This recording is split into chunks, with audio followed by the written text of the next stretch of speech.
আটাইতকৈ গুৰুত্বপূৰ্ণ খবৰ লৈ কাৰণে চেষ্টা কৰিছো সমাগত পঞ্চায়ত নিৰ্বাচনৰ ইতিমধ্যে মুখ্যমন্ত্ৰী ডক্টৰ হিমন্ত বিশ্ব শৰ্মাই ঘোষণা কৰিছে 17 মাৰ্চৰ পিছত অনুষ্ঠিত হ'ব পঞ্চায়ত নিৰ্বাচন অৰ্থাৎ বহাগ বিহুৰ পূৰ্বে পঞ্চায়ত নিৰ্বাচন অনুষ্ঠিত হোৱাৰ ৰাজ্যত পূৰ্ণ সম্ভাৱনা আছে আৰু এই কথা ইতিমধ্যে ঘোষণা কৰিছে ৰাজ্যৰ মুখ্যমন্ত্ৰী গৰাকীয়ে আৰু তাৰ পিছতে কিছু সময় পূৰ্বে ইতিমধ্যে প্ৰকাশ কৰা হৈছে পঞ্চায়তৰ ভোটৰ তালিকা আৰু আপোনাৰ নামটো আছে না নাই ভোটৰ তালিকাত আপোনাৰ নামটো শুদ্ধকৈ আছে না নাই আপুনি কোনটো পঞ্চায়তত আপুনি ভোট দিব কোনটো জেডপিসিত আপুনি থাকিব আপোনাৰ নামটো কিমান শুদ্ধ হৈ আহিছে কিমান ভুল হৈ আহিছে আপোনাৰ নামটো সকলো চাব পাৰিব ইতিমধ্যে প্ৰকাশ কৰা হৈছে ভোটাৰ তালিকাত আপোনাৰ নাম এইবাৰ আহিল নে নাই এইবাৰ আপুনি পঞ্চায়ত নিৰ্বাচনত ভোট দিব পাৰিব নে নোৱাৰে এইবাৰ আপুনি জেডপিসিত আপুনি ভোট দিব পাৰিব নে নোৱাৰে সকলো খবিচৰা লৈবৰ কাৰণে চেষ্টা কৰিম ইতিমধ্যে প্ৰকাশ কৰা হৈছে পঞ্চায়ত ভোটাৰ তালিকা আৰু ভোটাৰ তালিকাত আপোনাৰ নামটো আছে না নাই আপুনি চাব পাৰিব যদিহে আপোনাৰ নাম ভোটাৰ তালিকাত নাই তেনেহলে শুদ্ধ কেনেকৈ কৰিব কেনেকৈ আবেদন কৰিব পুনৰবাৰ আপোনাৰ ভোটাৰ তালিকাত নাম আহিবৰ বাবে সকলো খবিচৰা খবৰ লৈবৰ কাৰণে চেষ্টা কৰিম আপোনালোকৰ বাবে এই মুহূৰ্তত খবিখে এই মুহূৰ্তত আটাইতকৈ গুৰুত্বপূৰ্ণ খবৰ পঞ্চায়ত নিৰ্বাচনৰ পূৰ্বে প্ৰকাশ কৰা হ'ল খসৰা ভোটৰ তালিকা কোনটো পঞ্চায়তত আপুনি দিব ভোট এতিয়াই চাওক কোনটো পঞ্চায়তত আপুনি ভোট দিব কোত আপুনি ভোট দিব এতিয়া আপুনি চাব পাৰিব আপোনাৰ নামটো ভুলকৈ আহিছে নেকি চাই লওক এতিয়াই যদি আপোনাৰ নাম ভুলকৈ আহিছে তেনেহলে খুদৰণিৰ ব্যৱস্থাও আছে পঞ্চায়ত নিৰ্বাচনলৈ আপুনিও হাজু হ'ব লাগিব আৰু অতি কম সময়ৰ ভিতৰতে পঞ্চায়ত নিৰ্বাচন অনুষ্ঠিত হ'ব ৰাজ্যৰ মুখ্যমন্ত্ৰী গৰাকীয়ে ইতিমধ্যে সেউজ সংকেত দিছে ৰাজ্যিক নিৰ্বাচন আয়োগে ইতিমধ্যে প্ৰকাশ কৰিলে পঞ্চায়ত নিৰ্বাচনৰ ভোটৰ তালিকা ইতিমধ্যে নিৰ্বাচন আয়োগে প্ৰকাশ কৰিছে ভোটাৰ তালিকা এইবাৰ ভোটাৰ তালিকাত নাম খুমাল 1,80,14,913 গৰাকী ভোটাৰৰ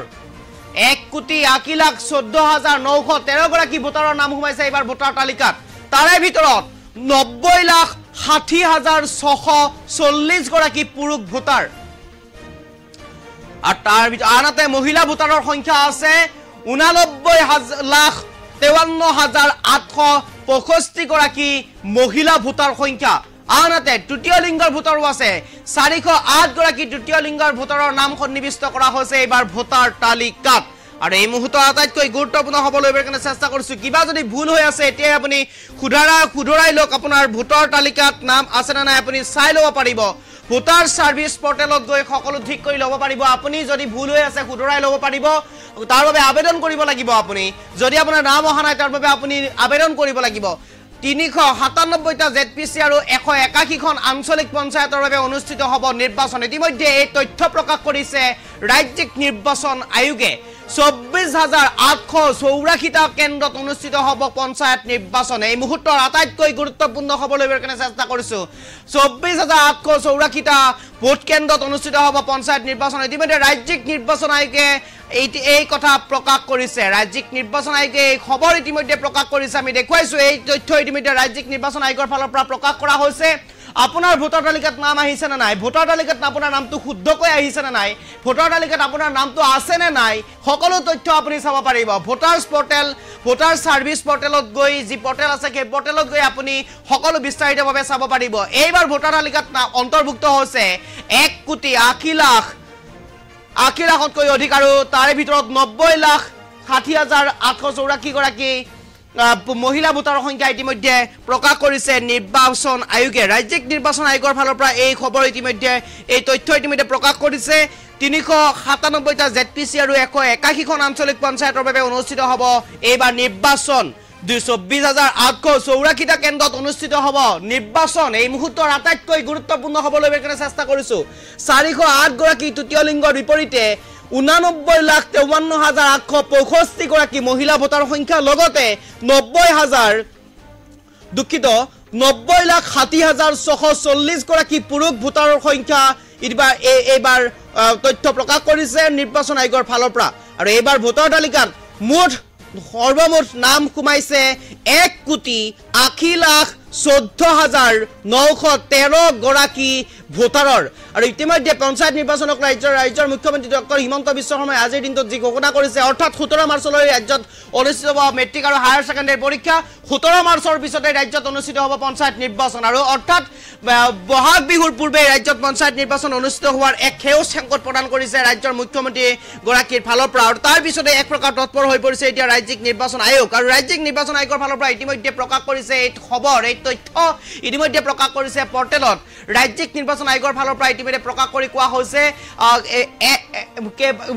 যদিহে আপোনাৰ নামটো ভুলকৈ আহিছে যদিহে আপোনাৰ নামটো অন্তৰ্ভুক্ত হোৱা নাই তেনেহ'লে অতি শীঘ্ৰেই আপুনি ভোটাৰ্ছ সাৰ্ভিস পৰ্টেলত গৈ সকলো ঠিক কৰি ল'ব পাৰিব কেনেদৰে কি সংগঠিত হৈছে আপোনাৰ ওচৰত থকা আপোনাৰ এৰিয়াৰ আপোনাৰ এলেকাৰ যি বিএলও আছে অৰ্থাৎ বুথ লেভেল অফিচাৰ বিএলওৰ লগত আপুনি যোগাযোগ কৰক অথবা গাঁও প্ৰধানৰ লগত আপুনি গৈ যোগাযোগ কৰিব পাৰে গাঁও প্ৰধান আৰু বিএলওৰ সৈতে আপুনি যোগাযোগ কৰি আপোনাৰ ভোটাৰ তালিকাত নামটো আহিছে নে নাই আপোনাৰ নামটো আছে নে নাই আপোনাৰ নামটো অশুদ্ধকৈ আহিল নেকি আপোনাৰ নামটো কোনটো পঞ্চায়তত অন্তৰ্ভুক্ত হৈছে আপুনি কোনটো জেডপিচিত পৰিব কোনটো পঞ্চায়তত আপুনি ভোট দিব পাৰিব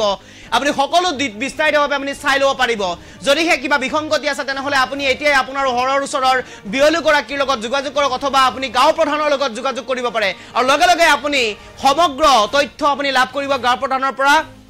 লগতে আপুনি লাভ কৰিব বিএলওৰ পৰা এতিয়াই আপুনি গাঁও প্ৰধান আৰু গাঁও বিএলওৰ লগত যোগাযোগ কৰক আৰু আপোনাৰ নামটো আহিছে নে নাই আপোনাৰ নামটো ভুলকৈ আহিছে নে নাই সকলো তথ্য আপুনি সবিস্তাৰে চাব পাৰিব আৰু এই মুহূৰ্তৰ এই সবিশেষ ক'বলৈ কাৰণে চেষ্টা কৰিছো নিৰ্বাচন আয়োগৰ ফালৰ পৰা এই খবৰ ইতিমধ্যে প্ৰেৰণ কৰিছে নিৰ্বাচন আয়োগৰ ফালৰ পৰা এই তথ্য ইতিমধ্যে প্ৰদান কৰিছে আৰু ভোটাৰ সাৰ্ভিস পৰ্টেল আৰু ভোটাৰ সাৰ্ভিস পৰ্টেলত গৈ সকলো ঠিক কৰি ল'ব পাৰিব আপুনি আৰু সকলো ঠিক কৰি ল'ব পাৰিব ইতিমধ্যে আমি উল্লেখ কৰিছো কেইটা কেন্দ্ৰত ভোট গ্ৰহণ অনুষ্ঠিত হ'ব 24884টা মুঠ ভোট কেন্দ্ৰ আছে ভোট কেন্দ্ৰত অনুষ্ঠিত হ'ব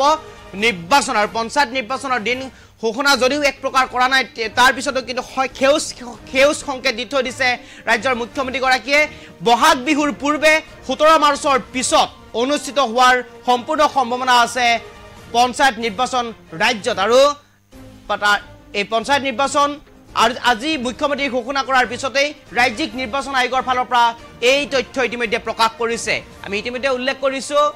1,80,14,913 গৰাকী পুৰুষ ভোটাৰ আৰু আনহাতে 90,60,640 গৰাকী পুৰুষ ভোটাৰ তাৰ বিপৰীতে মহিলাৰ সংখ্যা হৈছে 89,53,813 গৰাকী মহিলা আৰু 408 গৰাকী তৃতীয় লিংগৰ ভোটাৰ আৰু ইতিমধ্যে এই তথ্য নিৰ্বাচন আয়োগৰ ফালৰ পৰা প্ৰকাশ কৰা হৈছে সৰ্বমুঠ 1,80,14,913 গৰাকী ভোটাৰ তালিকাত অন্তৰ্ভুক্ত হৈছে আৰু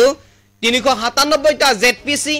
181খন আঞ্চলিক পঞ্চায়তৰ বাবে অনুষ্ঠিত হ'ব নিৰ্বাচন লগতে 24,884টা কেন্দ্ৰত অনুষ্ঠিত হ'ব পঞ্চায়ত নিৰ্বাচন আৰু কোনটো পঞ্চায়তত আপুনি ভোট দিব প্ৰকাশ কৰা হৈছে ইতিমধ্যে ভোটাৰ তালিকা আৰু ভোটাৰ তালিকা প্ৰকাশ কৰাৰ পিছতে এক প্ৰকাৰ এতিয়া আপুনি চাব পাৰিব আপোনাৰ নাম আপোনাৰ পঞ্চায়ত কোনটো হ'ব আপুনি ক'ত ভোট দিব পাৰিব এই সকলো তথ্য আপুনি চাব পাৰিব যদি কিবা বিসংগতি আছে তেনেহ'লে আপুনি এতিয়াই আপোনাৰ এলেকাৰ গাঁও প্ৰধানৰ লগতে আপুনি বিএলওৰ লগত যোগাযোগ কৰি সমগ্ৰ তথ্য বিস্তাৰিতভাৱে জানিব পাৰিব এই মুহূৰ্তৰ সবিশেষ খবৰ ল'বৰ কাৰণে চেষ্টা কৰিছো আপোনালোকৰ বাবে